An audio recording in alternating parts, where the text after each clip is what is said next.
পুরুষেরা মুখে দাড়ি রাখবে, মাথায় টুপি দিবে, সুন্নতি পোশাক পরবে, মেয়েদেরকে শিক্ষা দিবে, আর প্রত্যেকটা নারীর ঘরের প্রেসিডেন্ট হচ্ছে স্বামী। সুবহানাল্লাহ। বাড়ির ঘরের প্রেসিডেন্ট কে? আপনার ঘরের প্রেসিডেন্ট কে? আপনার স্বামী। আপনার স্বামীর তো প্রেসিডেন্ট বলে মানবেনই না, ঠিক কি না? মানবেনই তো না। আপনার স্বামী বলবে আমার এক গ্লাস পানি দাও, বলে ওই আছে গিলাস, ওই আছে কলসি, ঢেলে খাও, ঠিক কি না? এ মা বোনরা খেয়াল করেন, আল্লাহর নবীর কলিজার টুকরা মেয়ে ফাতেমা আল্লাহ যাকে জান্নাতের সরদারিনী ঘোষণা করেছেন। একটু স্বামীর কথা বলে যাই, লক্ষ্য করেন। আলী রাদিয়াল্লাহু তাআলা আনহু 3 দিন কাজের সন্ধানে গিয়েছেন, কোন জায়গায় কাজ পায় নাই। 3 দিন পরে বাড়িতে চলে আইছে। বাড়িতে আসার পরে দেখতেছে আমার স্ত্রী ফাতেমা দরজার পাশে দাঁড়িয়ে আছে, স্বামীকে আসা দেখে দাঁড়িয়ে গেছে। আলী রাদিয়াল্লাহু তাআলা আনহু বিবিকে ডাক দিয়ে বলতেছেন, বিবি রে, আমার হাসাইন হোসাইন কোথায় গেছে?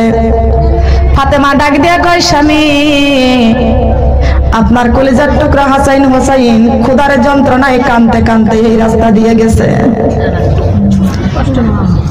আলী রাদিয়াল্লাহু তাআলা আনহু মনে কষ্ট নিয়ে ফাতেমাকে ডাক দিয়ে কয়, হাসাইন হোসাইনের মা ফাতেমা, আজ 3টা দিন কত জায়গায় ঘোরাঘুরি করলাম, কোন জায়গায় একটু কাজ পাইলাম না।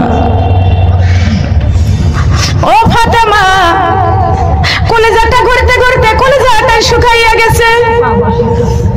পানির জন্য কলিজাটা শুকাইয়া যায়। বিবি রে, তোমার তো পেটে কোনো খাবার নাই, হাসাইন হোসাইনের খাবার নাই। ও বিবি, তুমি আমার বিবি, তোমার হাতের এক গ্লাস পানি খাওয়াই আমার কলিজা ঠান্ডা করে দাও। হযরত আলী রাদিয়াল্লাহু তাআলা আনহু বিবির পানি আনতে বলিয়া দাঁড়াইয়া গেছে। ওখানে দাঁড়িয়ে রয়েছে, মা ফাতেমা পানি আনতে গেছে। এমন সময় ফাতেমার পানি আনতে একটু দেরি হয়ে গেছে। আলী রাদিয়াল্লাহু তাআলা আনহু হাসাইন হুসাইনের কথা মনে পড়ে গেছে।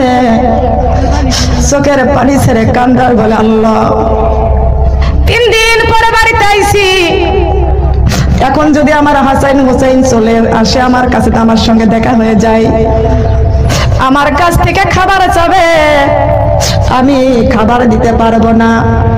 আমার কাছে কোনো খাবার নাই, 3 দিন পরে বাড়িতে আইছি। আমাদের স্বামীরা কোনো জায়গায় যদি যায় 3 দিন পরে কি 1 দিন পরেও যদি বাড়িতে আসে, সন্তানের জন্য কিছু না কিছু হাতে করে নিয়ে আসে। কথা বলেন ঠিক না বেঠিক? আলী রাদিয়াল্লাহু তাআলা আনহু চোখের পানি ছেড়ে দিলেন। এই মুহূর্তে যদি আমার হাসাইন হোসাইন যদি আমার কাছে এসে কিছু চায়, আর আমি বাবা হইয়া যদি আমার সন্তানের হাতে কিছু না দিতে পারি, আমার মতো বাবা, আমার মতো হতভাগা বাবা এখানে থাকার চেয়ে তো না থাকা ভালো। কেমনে আমি বাবা হইলাম? হাসাইন হোসাইনের কথা স্মরণ করে আলী রাদিয়াল্লাহু তাআলা আনহু এখান থেকে সরে গেলেন।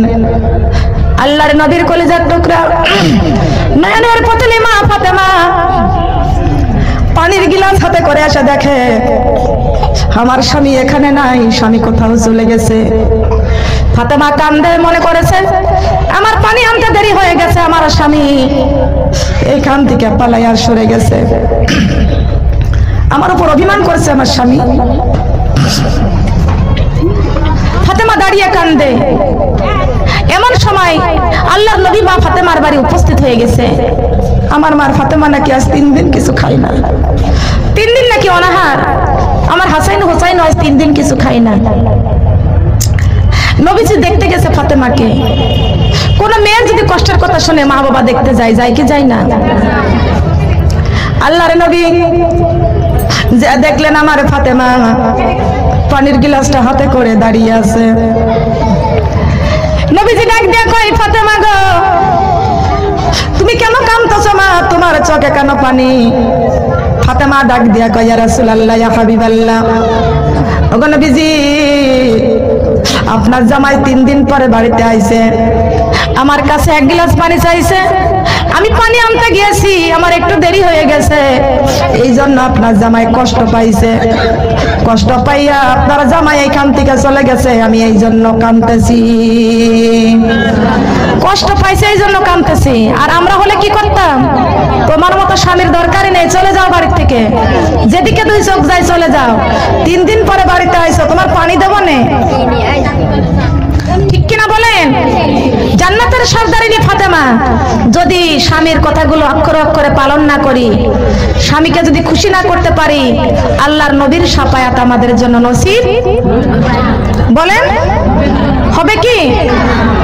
মা বোনেরা খেয়াল করুন, আল্লাহর নবী শিক্ষা দিলেন, ও মা ফাতেমা, সত্যি যদি তোমার পানি আনতে দেরি হয়ে যায়, আর আমার আলী যদি তোমার জন্য, যদি তোমার উপর অসন্তুষ্ট থাকে, বেজার হয়ে যদি আমার আলী সরে যায়, আমার জামাই আলী বাড়িতে আসলে তুমি আমার জামাইয়ের কাছে মাপ চেয়ে নিবা।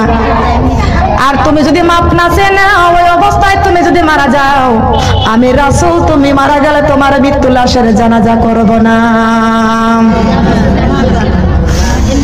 মৃত্যু লাশের স্বামীর হুকুম মেনে চলো মাগো, ছোট তুমি হবে না, স্বামীর আদেশ মেনে চলো মাগো, ছোট তুমি হবে না। কোরআনের বিরোধী কথা বললে ওইটা মানা যাবে না।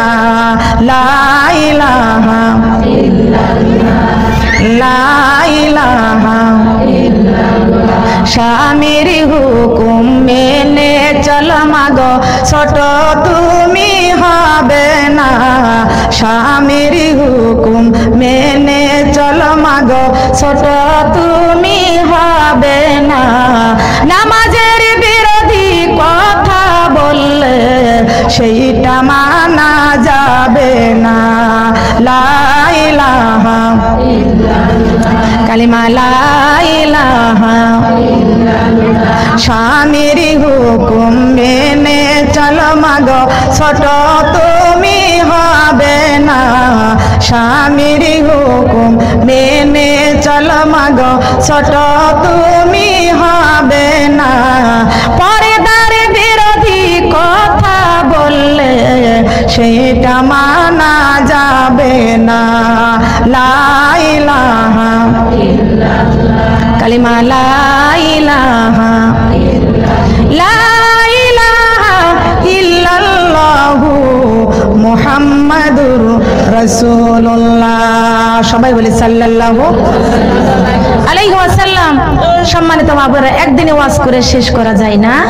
তবে আমার মা বোনেরা, স্বামীর হুকুম পালন করবেন। আপনার স্বামী যদি বলে, যাবে দেখাতুন, তোমার চেহারাটা অনেক সুন্দর, লম্বা লম্বা চুল, কানে দুল পরো, সীতাপাটি নিবা, গলায় হার পরবা, হাতে বালা পরবা, সুন্দর শাড়ি পরে রাস্তা দিয়ে যাবা, যাবে?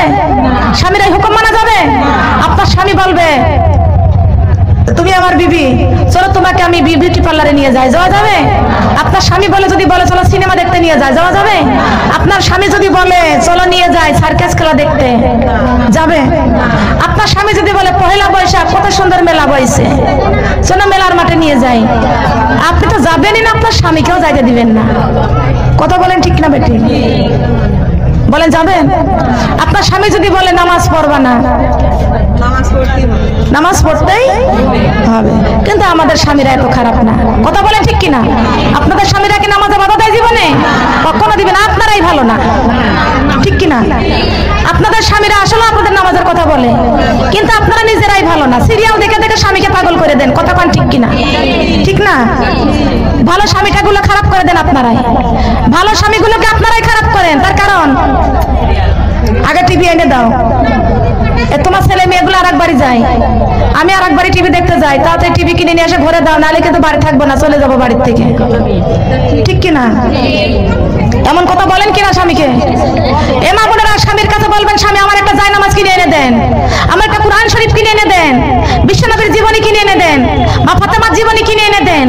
টিভি কি করবেন আপনি? টিভি নিয়ে কবরে যাবেন না মা ফাতেমার জীবনী নিয়ে কবরে যাবেন? রাবিয়া বস্তির জীবনী পড়েন, যত সময় টিভি দেখেন। মা ফাতেমার জীবনী পড়েন, যত সময় টিভি দেখেন। যত সময় আপনি টিভি দেখেন, সিরিয়াল দেখেন, অত সময় বসে বসে কুরআন তেলাওয়াত করেন। সুবহানাল্লাহ। কোরআন তেলাওয়াত করে করে জীবন যাপন করেন। সুবহানাল্লাহ। আমি প্রথমে বলেছিলাম যে ছন্দ, পরে যারা আস্তে আস্তে শুনতে পায় না, ঠিক কি না? রাবেয়ার কাজের বাড়ির মনি চিন্তা করে বসে বসে, আর ঘুমায় না, বিছনায় শোয় না। সকালবেলা ফজরের নামাজ পড়ে রাবেয়া বসরি ঘর থেকে বের হয়। এমন সময় তার মনিব তার মুখের দিকে, চোখের দিকে তাকায়, দেখে রাবেয়ার চোখ দুইটা আল্লাহর কাছে কাঁদতে কাঁদতে চোখ দুইটা ফুলে গেছে। রাবেয়াকে ডাক দিয়ে কয়, রাবেয়া, আজ থেকে আমার বাড়ি তোমার কাজ করা লাগবে না, আর তোমাকে দিয়ে আমি কোনো কাজ করাবো না। আমি বুঝতে পারছি তুমি দুনিয়ার কোন সাধারণ মহিলা না, দুনিয়ার কোন সাধারণ মেয়ে তুমি না। আল্লাহ পাক রব্বুল আলামিন রাবেয়ার জন্য আল্লাহ জান্নাত ঘোষণা করে দিলেন। এ মা বোন, আমাদের অন্তরে ভয় নাই। আল্লাহ পাকের কোরআন থেকে তেলাওয়াত করেছি, ইয়া আইয়ুহাল্লাযিনা আমানু তাকুল্লাহা হাক্কা তুকাতিহি ওয়া লা তামুতুন্না ইল্লা ওয়া আনতুম মুসলিমুন। আমার আল্লাহ ডাক দিয়ে কয়, ও মুসলমানেরা, তোমরা যারা ঈমান এনেছো, আমি আল্লাহকে যথাযথ ভয় করো, যেমন ভয় করেছিল রাবেয়া, যেমন ভয় করেছিল আসিয়া, যেমন ভয় করেছিল ফেরাউনের বিবি আসিয়া, যেমন ভয় করেছিল সুমাইয়া। সবাই কোন সুবহানাল্লাহ। যেমন ভয় করেছিল সুমাইয়া, যেমন ভয় করেছিল রাবেয়া, যেমন ভয় করেছিল আসিয়া, এমন ভয় তোমরা করো। আসিয়ার স্বামী তার নির্যাতন করতে করতে তার শরীরটা আগুন দিয়ে পুড়ায় দিয়েছিল, তারপরও কোনোদিন তিনি নামাজ ছেড়ে দেয় নাই। কোনদিনও দিয়েছে ছেড়ে? রাবেয়া বসরি আল্লাহর ভয়ে, কবরের ভয়ে কাঁদতে কাঁদতে রাবেয়া বসরি শুকায়া গিয়েছিল। সুবহানাল্লাহ। এক বিন্দু গোশত ছিল না রাবেয়ার গায়ে, শুকনা হয়ে গিয়েছিল। কিন্তু রাবেয়া বসরি তার বান্ধবীরা ডাক দিয়ে কয়, ও রাবেয়া, আপনার শরীরটা শুকনা হয়ে গেছে, আপনি যে 12 মাস শুধু রোজা রাখেন, 12 মাস আপনি রোজা রাখেন, আর সারা রাত জেগে জেগে আপনি ইবাদত বন্দেগী করেন। রাবেয়া রে, আপনি আজ থেকে রাত জাগা বন্ধ করে দেন, আপনি রোজা রাখা বন্ধ করে দেন, আপনি এরকম রোজা রাখবেন না, আপনি সারাটা রাত জেগে জেগে ইবাদত বন্দেগী করবেন না। রাবেয়া বসরি বলতেছেন, কেন? বলে, আপনি যেভাবে শুকায়া গেছেন, আপনার শরীরে চামড়া ছাড়া শুধু গোশত নাই, হাড়। কোন যুবক ছেলে আপনাকে বিয়ে শাদী জীবনে করবে না, আপনাকে কে বিয়ে করবে? কেউ বিয়ে করবে না। দেখেন না, শুকনা কাবু মেয়ে হলে পরে মেয়ের পছন্দ করে না। কথা কোন ঠিক কিনা? এ রাবেয়া, তোমার শরীর শুকায়া গেছে, তোমার যদি বিয়ে হয় কোন পুরুষ তোমাকে ভালোবাসবে না, কোন পুরুষ তোমাকে বিয়ে করবে না। রাবেয়া বসরি ডাক দিয়া কয়, বান্ধবীরা গো, তোমরা শুনে নাও, আমার জীবনে আমি আর কাউকে ভালোবাসতে চাই না, আমার জীবনের সব ভালোবাসা আমি আল্লাহ আল্লাহর রাসূলকে দিয়ে দিয়েছি। আমার জীবনে যত ভালোবাসা ছিল সব আমি আল্লাহ আল্লাহর রাসূলকে দিয়ে দিয়েছি। বলি সুবহানাল্লাহ। আমরা কাদের ভালোবাসলাম? আমরা কাদের ভালোবাসলাম? রাজি আছি তো? না, এ কথা মিথ্যা কথা। এখনই যা বলবেন সিরিয়াল নিয়ে বসবেন, ঠিক কিনা? আল্লাহর ভালোবাসতে হলে 5 ওয়াক্ত নামাজ পড়েন, আল্লাহর ভালোবাসতে হলে, আল্লাহর ভয় করতে হলে আমার মা বোনরা আজ থেকে আল্লাহর ভয় যারা করবেন, এই ভারতের সিরিয়াল গুলো দেখা বন্ধ করতে পারবেন কিনা? পারবেন? ভারতের সিরিয়াল গুলো বন্ধ করতে পারবেন? দেখি কারা কারা দেখি রাজি আছে, তাহলে জানবো যে আল্লাহর ভয় আছে। ভারতের সিরিয়াল গুলো বন্ধ করতে রাজি আছে নাকি? হাত লম্বা করেন তো, আরো লম্বা, আরো লম্বা। আমার আল্লাহ ফেরেশতাদেরকে দিয়ে ছবি করুক। আল্লাহ ফেরেশতাকে বলবো, ফেরেশতা ছবি করে নাও, দেখো আমার এই বান্দীগুলো কেউ সিরিয়াল দেখবে না। যাক, আল্লাহ কবুল করুক। সিরিয়াল দেখবা না? ঠিক আছে, এই যে যুবতী মেয়ে হাত বাড়াইছে, ওইরাই দেখে বেশি। আবার এদের থেকে আবার আল্লাহ তুমি কবুল করে নাও, বলেন আমিন। হাত নামায় ফেললেন কেন? আল্লাহ তুমি কবুল করে নাও, সবাই বলেন আমিন। আল্লাহ, আমরা ওই হারামি, ওই হারাম টিভি, ওই সিরিয়াল আমরা আর কেউ দেখবো না। সবাই বলেন আমিন। বাবুরা খুব খেয়াল রাখেন। স্টার জলসায় আর জি বাংলা নষ্ট করে দিল সোনার বাংলা। ঠিক কিনা? সোনার বাংলার তুলনা নষ্ট করে দিল সোনার মানুষ। আমরা সব নষ্ট হয়ে গেলাম একমাত্র সিরিয়াল দেখে। কথা বলেন ঠিক কিনা? সিরিয়াল দেখে সোনার মানুষগুলো বন মানুষ হয়ে গেছি, ঠিক কিনা? পাগল হয়ে গেছে মানুষ, ঠিক কিনা? মানুষ পাগল হয়ে গেছে। মনে রাখবেন, পাগল কারা, পাগলি কারা? বলবো পাগলির কথা, পাগলিদের কথা বলবো। দেখেন আমার মা বোন, একজনের বাড়িতে যদি একটা বেটি পাগল হয়ে যায়, পাগলি হয়ে যায়, সে কি করে? তার মাথায় লম্বা লম্বা চুল, কথা কন, মাথায় লম্বা লম্বা চুল। ওই চুল যাদেরকে লম্বা লম্বা পাগলি হয়ে যায়, মাথা আশ্রাইতে পারে না, জট পড়ে যায়, বাড়ির মানুষগুলো কি করে? চুলগুলো কেটে দেয়, সেটে দেয়, ঠিক কিনা? ঠিক কিনা বলেন? চুলগুলো কেটে যায়, সেটে দেয়। পাগলের চুল কাটো চোখে, চুল কাটা কি পাপ? চুল কাটা কি পাপ? পাগলের চুল কাটে কেন? পাগল তো যত্ন করতে পারে না, আশ্রাইতে পারে না, চুল দিয়ে চুলে সাবান নিতে পারে না, গন্ধ দুর্গন্ধ না পাক, ঠিক কিনা? এই জন্য পাগলিদের মাথা চুল কেটে দেয়। আজ কিছু কিছু ভদ্র মহিলারা হয়েছে, ওদের মাথা চুল কেন কাটে? ঠিক কিনা? ওরাও কি পাগলি হয়ে গেছে? আল্লাহ পাক রব্বুল আলামিন বলেছেন, পাগল কোনোদিন জান্নাতে যাইতে পারবে না।